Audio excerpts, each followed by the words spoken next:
Taste the Daily. திருவண்ணாமலையில் ஆங்கில புத்தாண்டை முன்னிட்டு அதிமுக சார்பில் ஏழை எளிய மக்களுக்கு நலத்திட்ட உதவிகள் வழங்கப்பட்டன. இந்த நிகழ்ச்சியில் சிறப்பு அழைப்பாளராக பங்கேற்ற முன்னாள் அமைச்சரும் திருவண்ணாமலை கிழக்கு மாவட்ட கழக செயலாளருமான எஸ். ராமச்சந்திரன் 8 லட்சம் ரூபாய் மதிப்பிலான நலத்திட்ட உதவிகளை வழங்கினார். இதைத் தொடர்ந்து முனீஸ்வரன் ஆலயத்தில் அதிமுக வேட்பாளர்கள் வெற்றி பெற்று கழக பொதுச் செயலாளர் எடப்பாடி கே. பழனிசாமி மீண்டும் முதல்வராக வேண்டி சிறப்பு அபிஷேகம் நடைபெற்றது. அப்போது பொதுமக்களுக்கு அன்னதானமும் வழங்கப்பட்டது. இந்த நிகழ்ச்சியில் அதிமுக நிர்வாகிகள் மற்றும் பொதுமக்கள் பலர் பங்கேற்றனர். திருவாரூர் மாவட்டம் மன்னார்குடி ராஜகோபால சுவாமி கோவிலில் பகல்பத்து உற்சவத்தின் 2வது நாளில் கிருஷ்ணாவதார அவதாரத்தில் பெருமாள் காட்சியளித்தார்.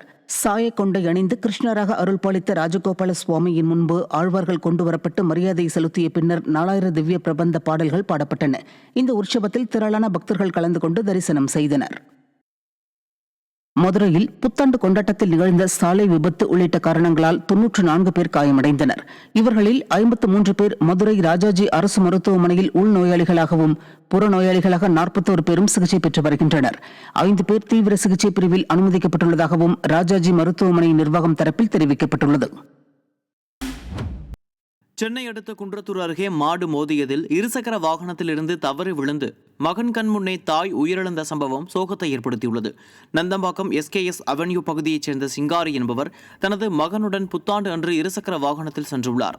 அப்போது கல்லட்டிப்பேட்டை அம்பேத்கர் சிலை அருகே குதிரை வண்டியின் அதிக சத்தம் காரணமாக மாடு ஒன்று மிரண்டு ஓடி வந்து இருசக்கர வாகனத்தின் மீது மோதியதில் தாயும் மகனும் தூக்கி வீசப்பட்டனர். இதில் தலையில் பலத்த காயமடைந்த சிங்காரி சம்பவ இடத்திலேயே பரிதாபமாக உயிரிழந்தார். இந்த விபத்து தொடர்பாக குதிரை வண்டியை ஓட்டி வந்த வெங்கட்ராமன் என்பவர் கைது செய்யப்பட்டார். திண்டுக்கல் மாவட்டம் கொடைக்கானல் மலைப்பகுதிகளில் உறைபனி சீசன் தொடங்கி ரம்யமாக காட்சியளித்தது. ஏரி சாலை, ஜிம்கானா கீழ்பூமி, பாம்பார்புரம் உள்ளிட்ட பல்வேறு பகுதிகளில் உறைபனி காணப்பட்டது. வாகனங்கள் மீதும் புல்வெளிகள் மீதும் உறைபனி படர்ந்து ரம்யமாக காட்சியளித்ததை நடைபயிற்சி சென்றவர்களும் சுற்றுலா பயணிகளும் கண்டு ரசித்தனர். 10 டிகிரிக்கும் குறைவான வெப்பநிலை இருப்பதால் ஆங்காங்கே பொதுமக்கள் தீ மூட்டி குளிர் காய்ந்தனர்.